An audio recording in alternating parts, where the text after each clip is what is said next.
আল্লাহ কত বড় দয়ার সাগর, গুনাহ করার পর তওবা করলে আল্লাহ কেমনে গুনাহ মাফ করে দেয়, শুধু বোঝানোর জন্য ঘটনাটা সংক্ষিপ্ত ভাবে আপনাদেরকে শোনাই। নবী বলে, যাও যাও আমার ওই উম্মতকে আমার দরবারে নিয়ে আসো।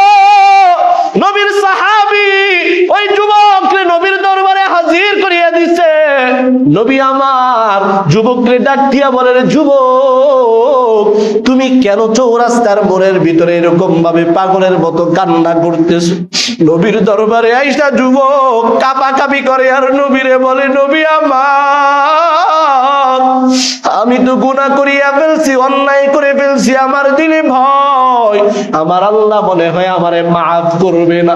নবী বলে, যুবক তুমি কি গুনাহ করছো? বলে, নবী আমি অনেক বড় গুনাহ করছি। ও নবী আমার বলে, ও যুবক বলো তুমি কি আল্লাহর আরশের চাইতেও, আসমান জমিনের চাইতেও বড় গুনাহ করছো?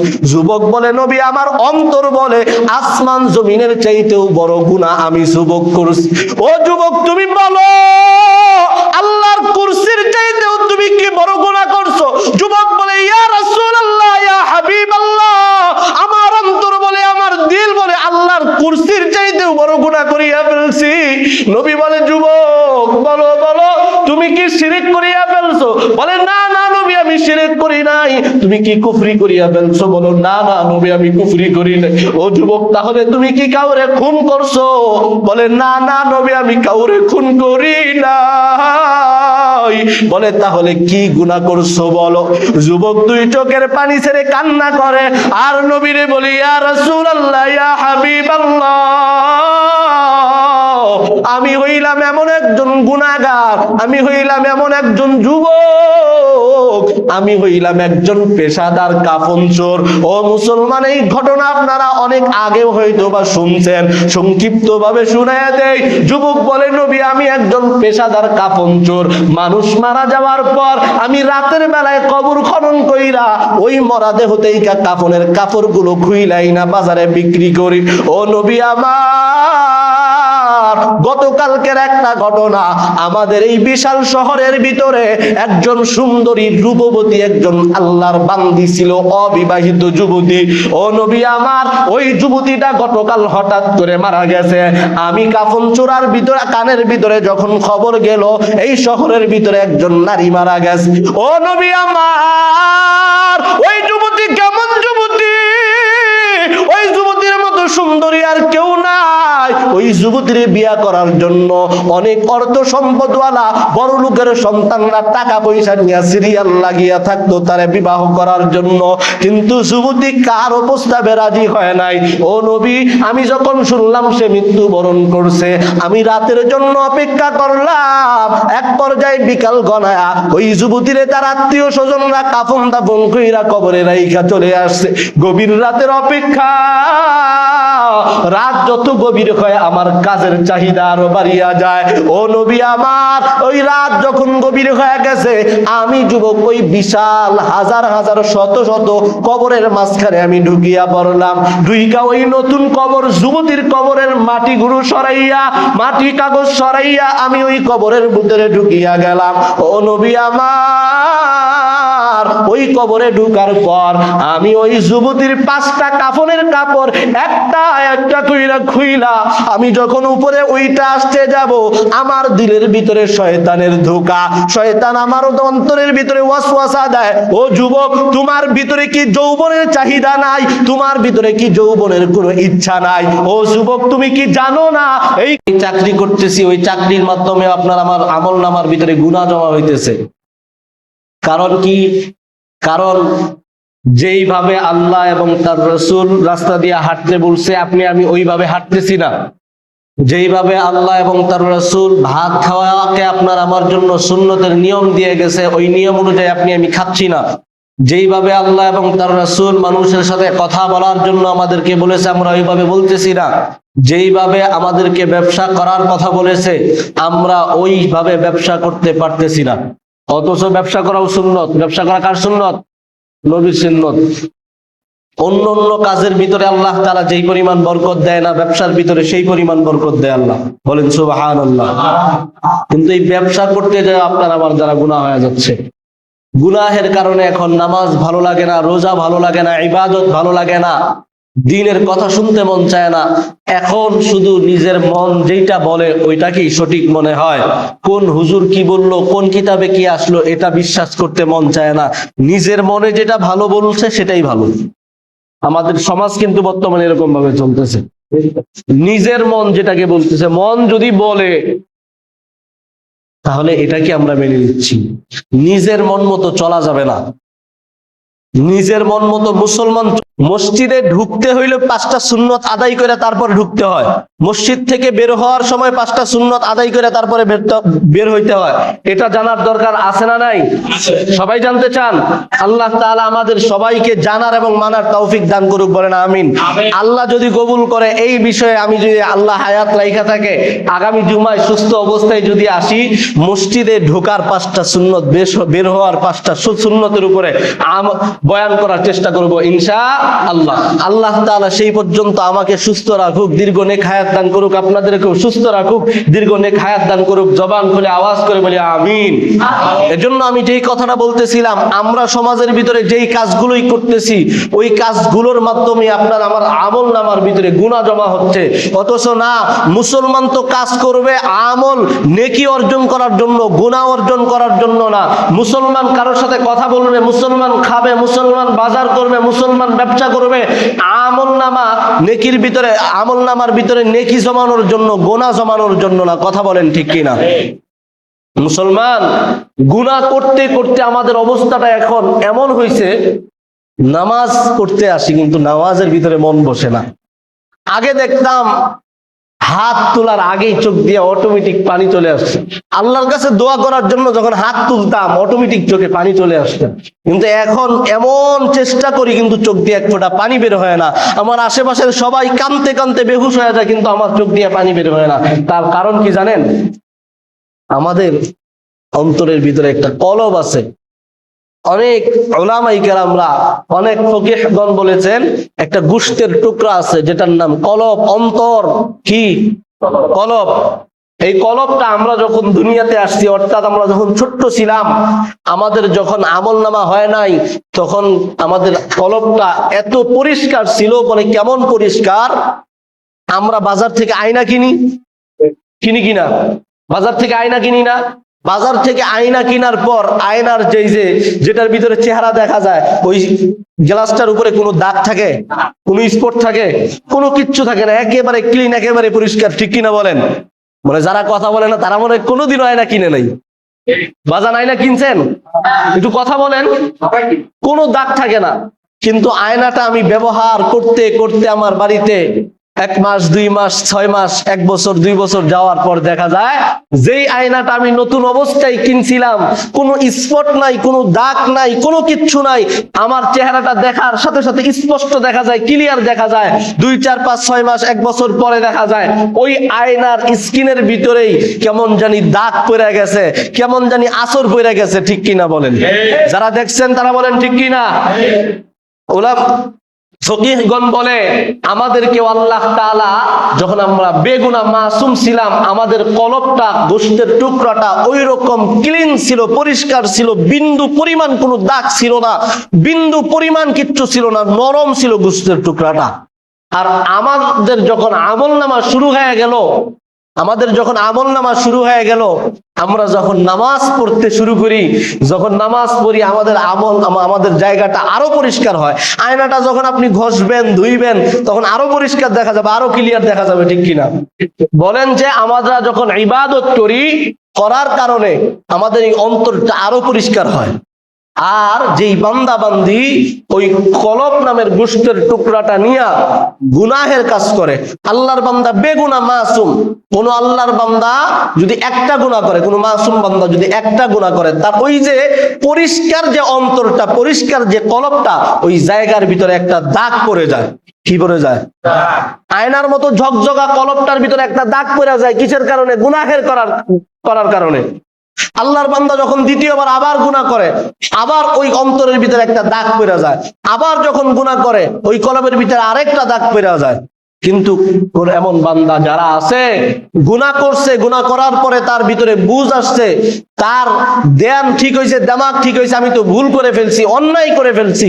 বান্দা যখন তওবা করে ফেলে, আল্লাহ তাআলা ওই যে অন্তরের ভিতরে একটা দাগ লেগে গেছে, বান্দা তওবা করার সাথে সাথে আল্লাহ তাআলা তার কলবের ওই দাগটা দূর করে দেয়। বলেন সুবহানাল্লাহ। অর্থাৎ ওই কালো দাগটা মুইছা দেয়। যখন কোনো বান্দা তওবা করে, ভুল করার পর, গুনাহ করার পর কোনো বান্দা যখন তওবা করে, আল্লাহ তার দাগটা মুইছা দেয়। আমরাও সেই মানুষ, আমরা কিন্তু সেই মানুষই। আমরা যখন গুনাহ করি, আগে দেখতাম নামাজে আসলে কোনো কিছুর চিন্তা ছিল না, একটা বছরই যদি রমজান থাকতো কোনো সমস্যা ছিল না, সারা বছর রোজা রাখতাম। কিন্তু এখন মসজিদে ঠিকই আসি মানুষকে দেখানোর জন্য। আমি নামাজ না পড়লে কি মানুষ যেন কি বলে, আমার পাশের দোকানদার সবাই নামাজ পড়ে, আমি যদি নামাজ না পড়ি কি বলবে, যে 5 ওয়াক্ত তো পড়ে না, শুক্রবারের নামাজটাও পড়ে না।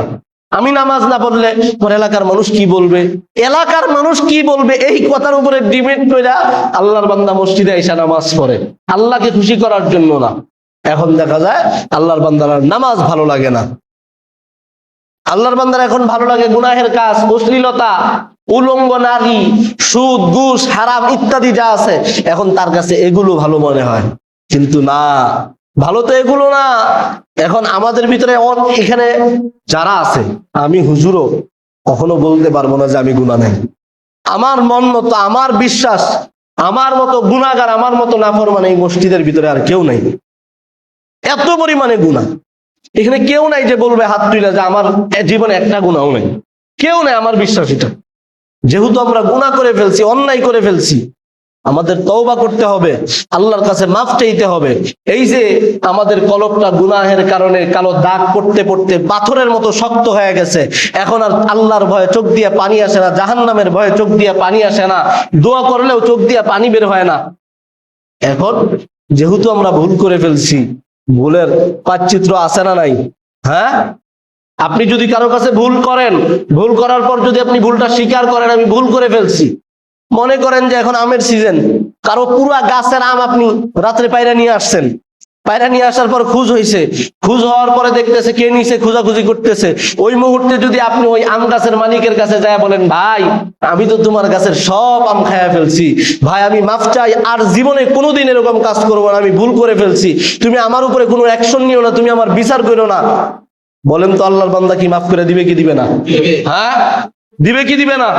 নেতার কাছে আপনি বড় অন্যায় করে ফেলছেন, হাজার হাজার মানুষের সামনে শুধুমাত্র নিজের মানে জায়গাটা ঠিক রাখার জন্য ভুল করার পর শত শত মানুষের সামনে যায় নেতার পা ধরতেছেন, কোনো কিছু আসে না।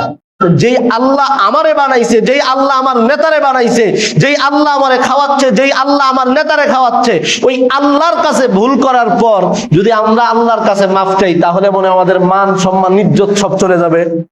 হ্যাঁ, সব চলে যাবে না।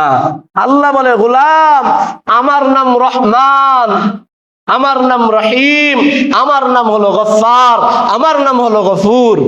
আমার মতো দয়ার সাগর, আমার মতো মায়ার সাগর আর কেউ নাই, কেউ নাই, কেউ নাই। বলেন সুবহানাল্লাহ।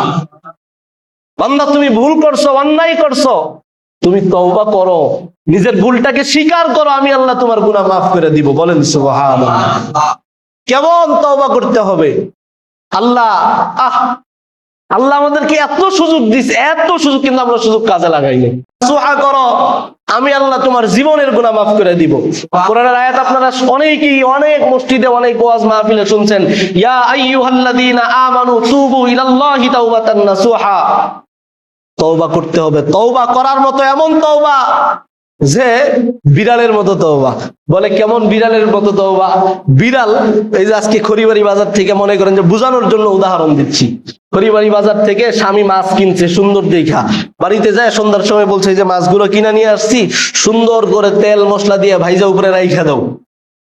স্ত্রী তেল মশলা দিয়ে মাছ ভাইজা উপরে রাখছে।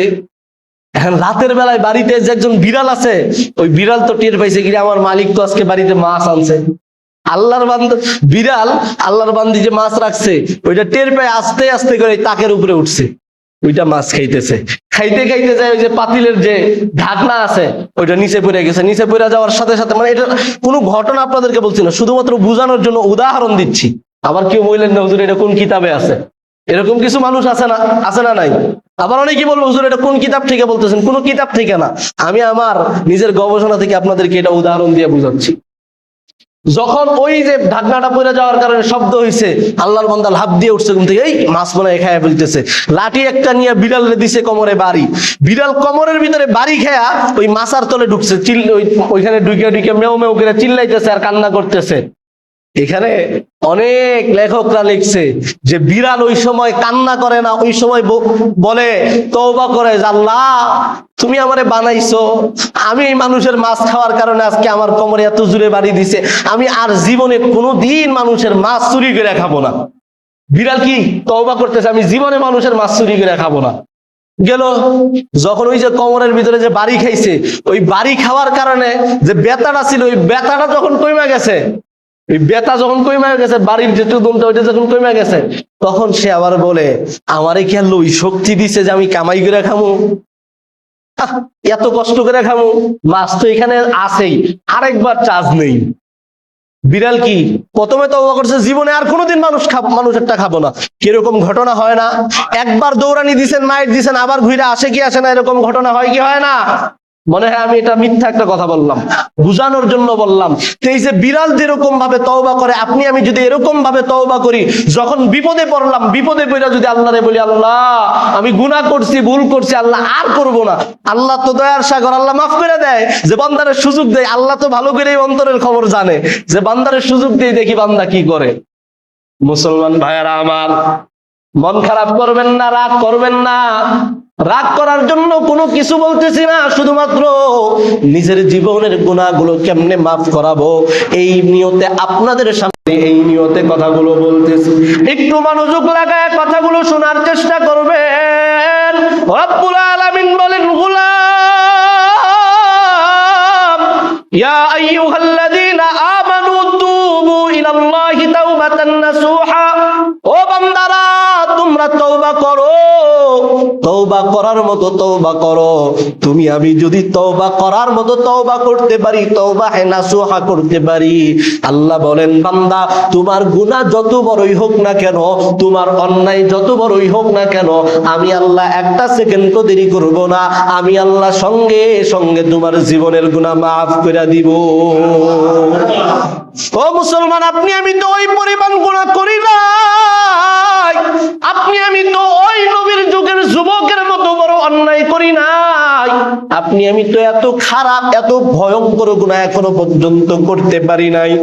ও মুসলমান, নবীর জামানার একজন যুবকের একটা ঘটনা আমি আপনাদেরকে বলে আমার আজকের আলোচনার বিষয় শেষ করব। একটু অন্তরের কানটা লাগায় দিয়ে শুনবেন। নবীর সাহাবী খলিফাতুল মুসলিমিন হযরত ওমর নবীর দরবারে যাবে, হঠাৎ করে তাকায় দেখে একটা রাস্তা, চৌরাস্তার মোড়ের ভিতরে একজন যুবক ছেলে হাউমাউ করে কান্না করতেছে। উমর যখন ওই রাস্তা দিয়া যায়, নবীর সাহাবী উমর কান্নার আওয়াজ পায় যুবকের কাছে গেছে। যুবকের কাছে যাইয়া ওই যুবকরে বলে, যুবক তুমি এরকম ভাবে পাগলের মতো হাউমাউ করে কেন এই মোড়ের ভিতরে কান্না করো? উমরের কথা শুই না যুবক আরো গভীর ভাবে আরো চিল্লায় কান্না করে। উমর বলে, যুবক বলো বলো ভাই তুমি কেন কান্না করো, তোমার কিসের কষ্ট, তোমার কিসের জন্য এত ভয়, একটু আমারে খুলে বলো। যুবক ডাক দিয়া বলে, ভাই উমর, ও নবীর সাহাবী উমর, আমি এমন একজন মানুষ, আমি আমার জীবনে অনেক গুনাহ করছি, অন্যায় করছি, কিন্তু গতকাল রাত্রে আমি এমন একটা অন্যায় করছি, আমার দিল বলে আমার আল্লাহ মনে হয় আমারে কোনোদিনও মাফ করবে না। উমর আল্লাহর বান্দা উমর এই কথা বইলা আরো হাউমাউ করিয়া কান্না করে। খলিফাতুল মুসলিমিন উমর ওই যুবকের কান্না দেখা নিজের কান্না ধরে রাখতে পারে নাই। কেমন উমর, এমন শক্ত দিলওয়ালা একজন সাহাবী, উমর তার কান্না দেখা চোখের পানি চলে আসে। ও খড়িবাড়ি এলাকার মুসলমান, ও ফুলবাড়ির যুবক ভাইয়েরা, বৃদ্ধ বাবারা, একটু বুঝে থাকলে আমার কথার উত্তর দিবেন। আমাদের সমাজেও এমন কিছু কান্না মাঝে মাঝে হয়। একজন ভাই কান্না করতেছে, সে কেন কান্না করতেছে আমি নিজেও জানি না, কিন্তু তার কান্নার ভঙ্গি দেখা অটোমেটিক আমার চোখে পানি চলে আসে। এরকম কান্না আছে না নাই? হ্যাঁ, এমন ভাবে কান্না করে। উমর যুবকরে আর কিছু জিজ্ঞাসা করে না। উমর যুবকের কাছ থেকে বিদায় নিয়ে চোখের পানি নিয়ে নবীর দরবারে হাজির। নবী আমার ওই শক্ত হৃদয়ওয়ালা, শক্ত দিলওয়ালা উমর, তার চোখের ভিতরে পানি দেখা নবী ডাক দিয়া কয়, ও উমর, তোমার চোখে, আপনার চোখে কেন পানি? আপনারে কে কান্না করাইলো? কে আপনারে গালি দিল? কে আপনারে আঘাত করলো? উমর দুই চোখের পানি ছেড়ে কান্না করে আর বলে, ইয়া রাসূলুল্লাহ, ইয়া হাবিবাল্লাহ, ওগো আল্লাহর পয়গম্বর, আমারে কেউ কাঁদায় নাই, আমারে কেউ কষ্ট দেয় নাই। বলে, তাহলে আপনি কেন এরকম ভাবে কান্না করতেছেন? আপনার মতো ব্যক্তি তো এরকম ভাবে কান্না করা লোক না। উমর বলে, নবী আমার,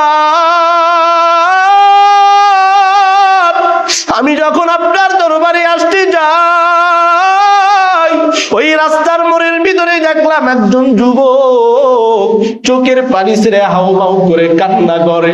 নবী বলে, উমর, ওই যুবক কেন কান্না করে?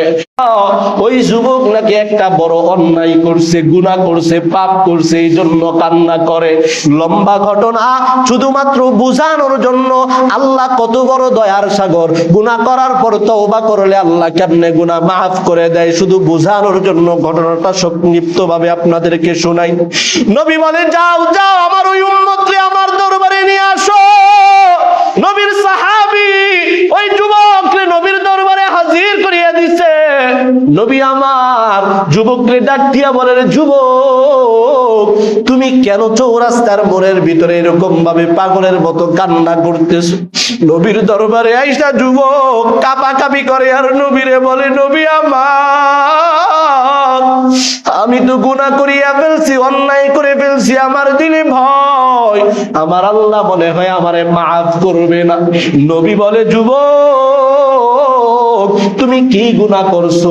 বলে, নবী, আমি অনেক বড় গুনাহ করছি।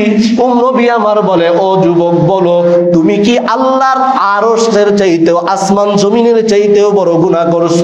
যুবক বলে, নবী আমার অন্তর বলে, আসমান জমিনের চাইতেও বড় গুনাহ আমি যুবক করছি। ও যুবক, তুমি বলো, আল্লাহর কুরসির চাইতেও তুমি কি বড় গুনাহ করছো? যুবক বলে, ইয়া রাসূলুল্লাহ, ইয়া হাবিবাল্লাহ, আমার অন্তর বলে, আমার দিল বলে, আল্লাহর কুরসির চাইতেও বড় গুনাহ করিয়া ফেলছি। নবী বলে, যুবক, বলো বলো, তুমি কি শিরক করিয়া ফেলছো? বলে, না না নবী, আমি শিরক করি নাই। তুমি কি কুফরি করিয়া ফেলছো? বলো, না না নবী, আমি কুফরি করি নাই। ও যুবক, তাহলে তুমি কি কাউরে খুন করছো? বলে, না না নবী, আমি কাউরে খুন করি নাই। বলে, তাহলে কি গুনাহ করছো বলো? যুবক দুই চোখের পানি ছেড়ে কান্না করে আর নবীরে বলি, ইয়া রাসূলুল্লাহ, ইয়া হাবিবাল্লাহ, আমি হইলাম এমন একজন গুনাহগার, আমি হইলাম এমন একজন যুবক, আমি হইলাম একজন পেশাদার কাফন চোর।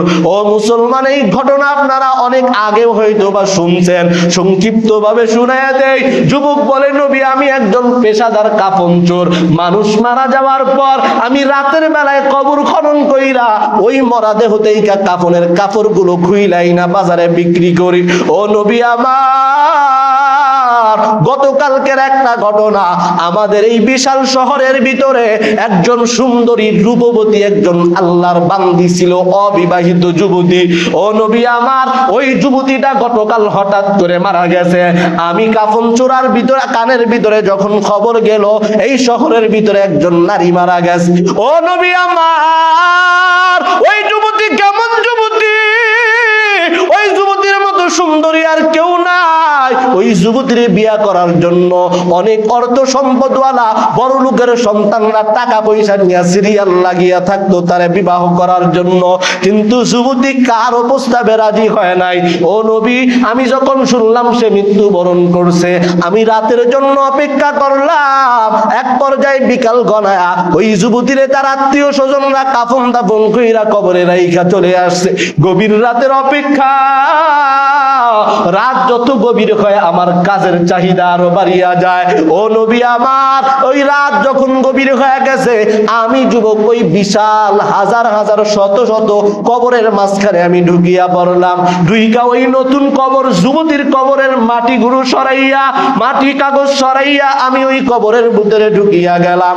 ও নবী আমার, ওই কবরে ঢুকার পর আমি ওই যুবতীর 5টা কাফনের কাপড় একটা একটা কইরা খুইলা আমি যখন উপরে ওইটা আসতে যাব, আমার দিলের ভিতরে শয়তানের ধোঁকা, শয়তান আমার অন্তরের ভিতরে ওয়াসওয়াসা দেয়। ও যুবক, তোমার ভিতরে কি যৌবনের চাহিদা নাই? তোমার ভিতরে কি যৌবনের কোনো ইচ্ছা নাই? ও যুবক, তুমি কি জানো না এই তোরই সবচাইতে রূপবতী, সবচাইতে গুণবতী মেয়েটারে দাফন করা হয়েছে? একটা বার তাকাইয়া দেখ।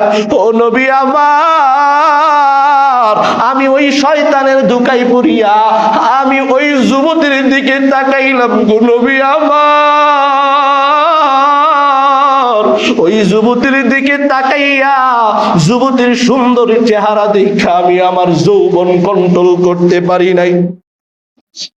সময় পার হয়ে গেছে, ইনশাল্লাহ আল্লাহ যদি কবুল করে আগামী জুমা এখান থেকে আলোচনা শুরু করব। এবং মুসলমান কখনো নিজের মন মতো চলতে পারে না। মুসলমানকে চলার জন্য আল্লাহ তাআলা একটা গাইডলাইন দিয়ে দিছে, আল্লাহ তাআলা একটা সূচি দিয়ে দিছে যে তোমরা এরকম ভাবে চলবা, এরকম ভাবে খাবা, এরকম ভাবে ব্যবসা বাণিজ্য করবা। কিন্তু আপনি আমি মুসলমান দাবি করার পর ওই কাজগুলো পরিপূর্ণভাবে করতে পারি না। এই যে মসজিদে আমরা ঢুকছি, এই মসজিদে ঢোকার জন্য আল্লাহর রাসূল সাল্লাল্লাহু আলাইহি ওয়াসাল্লাম আমাদেরকে একটা নিয়ম শিখাইয়া দিছে। আমরা অনেকেই মসজিদে ঢুকি, কেমনে ঢোকা লাগে জানি না, দোয়া পড়বো কোন সময়, ঠিক কিনা? মসজিদে ঢোকার জন্য কয়টা সুন্নত আছে? মসজিদ থেকে বের হওয়ার জন্য সুন্নত আছে, আছে না নাই? হ্যাঁ, কেউ কি বলতে পারবেন মসজিদে ঢোকার কয়টা সুন্নত? হ্যাঁ, কেউ পারবেন না? মসজিদে ঢোকার জন্য কয়টা সুন্নত আমরা জানি? হ্যাঁ, কথা বলে না। আমি তো কম বেশি প্রত্যেক জুমায় বলি, আমার ওয়াজ বুঝতে চাইলে আমার সাথে কথা বলতে হবে। এই মসজিদে যে আমরা ঢুকছি, দুনিয়ার ভিতরে সবচাইতে উত্তম পবিত্র জায়গা মসজিদ। এই মসজিদে ঢোকার নিয়ম আছে না নাই? আমরা ওই নিয়মগুলো জানি কি সবাই? জানলে বলবেন হ্যাঁ, না জানলে বলবেন জানি না। হ্যাঁ, জানি না। জানার দরকার আছে না নাই? শুধু জানলে হবে না, মানতে হবে। এই মসজিদে ঢোকার জন্য 5টা সুন্নত আছে। কয়টা সুন্নত? জোরে বলেন মারহাবা। আর একটু জোরে বলেন মারহাবা। মসজিদে ঢোকার জন্য কয়টা সুন্নত? 5টা সুন্নত। মসজিদ থেকে আপনি বের হবেন, বের হওয়ার সময়ও সুন্নত আছে, বের হওয়ার সময়ও 5টা সুন্নত। বলেন মারহাবা। শুধু কি তাই? খালি মসজিদের জন্যই? আপনি ব্যবসা করবেন, ব্যবসার ভিতরেও সুন্নত আছে। খাবার খাবেন, খাবার খাওয়ার সময় আপনার সুন্নত আছে। রাস্তা দিয়ে হাঁটবেন, হাঁটার সময় আপনার জন্য সুন্নত আছে। আপনি যে কাজটাই করবেন ওই কাজটাই আল্লাহর রাসূল সাল্লাল্লাহু আলাইহি ওয়াসাল্লাম আমাদেরকে কেমনে করতে হবে, কোন নিয়মে করতে হবে আমাদেরকে দেখায়া দিয়েছে। আল্লাহর রাসূল বলেন, তোমরা যদি আমার দেখানো পথ দিয়া চলতে পারো, আমার দেখানো পথ অনুসরণ করতে পারো, তোমরা দুনিয়াতেও কামিয়াবি, পরকালেও কামিয়াবি। বলেন সুবহানাল্লাহ। কেউ যদি নবীর দেখানো পথ দিয়া চলে, কেউ যদি নবীর দেখানো পথ দিয়া চলে, আল্লাহ তাআলা তারে বিপদে ফেলবে, আল্লাহ তাআলা জাহান্নাম দিবে, অবশ্যই তারে জান্নাত দিবে। কারণ নবীরে শিখাইছেন একমাত্র আল্লাহ। ওই নবী আমাদেরকে শিখাইয়া দিয়ে গেছে। আল্লাহর বাতানো জিনিস নবী আমল করছে, নবী যেটা আমল করছে ওইটা আমাদেরকে বইলা গেছে, ওসিয়ত করে গেছে। ওইটা যদি আমরা করি, নবী যদি জান্নাতে যায়, আমরাও জান্নাতে যাব। কথা বলেন ঠিক কিনা? হ্যাঁ, এজন্য আমাদের অনেকে আছে জানে কিন্তু মানে না, অনেকে আছে জানে কিন্তু মানে না। আসলে আমার আলোচনার বিষয় এটা না। আজকে যে বিষয়ে আলোচনা করব এই বিষয়ে আমি 2 মিনিট পরে আসতেছি। শুধু মসজিদে ঢোকার যে 5টা সুন্নত বললাম, বের হওয়ার